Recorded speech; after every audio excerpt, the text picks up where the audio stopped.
তুমি কি কাজে ব্যস্ত? তুমি কি রান্না করতে ব্যস্ত? আমি টিভি দেখতে ব্যস্ত কিংবা টিভি দেখাই ব্যস্ত। তারা খেলা করতে ব্যস্ত কিংবা খেলা করাই ব্যস্ত। Hello everyone, this is Sunita and welcome to my channel. আজকের ভিডিওতে আমরা শিখব যখন কেউ কোনো কাজে ব্যস্ত থাকে, সেই ব্যস্ত থাকার অবস্থাটাকে কিভাবে ইংরেজিতে প্রকাশ করা যায়। It's very simple. প্রথমেই আমরা লিখব subject and then helping verb and then busy and then সরাসরি ভার্বের ফোর্থ ফর্ম কিংবা আইএনজি ফর্ম। আর তারপর যদি কোনো অবজেক্ট থাকে তাহলে সেটি, যেমন সে রান্না করায় ব্যস্ত, শি ইজ বিজি কুকিং।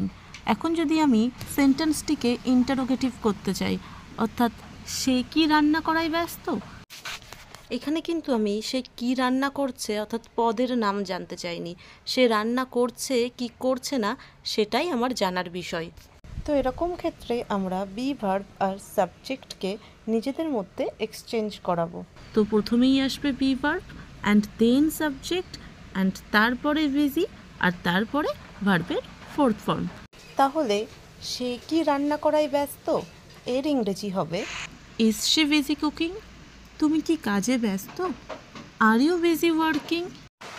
তারা কথা বলায় ব্যস্ত, দে আর বিজি টকিং। আমি টিভি দেখায় ব্যস্ত, I am busy watching TV. তারা ফুটবল খেলায় ব্যস্ত, they are busy playing football.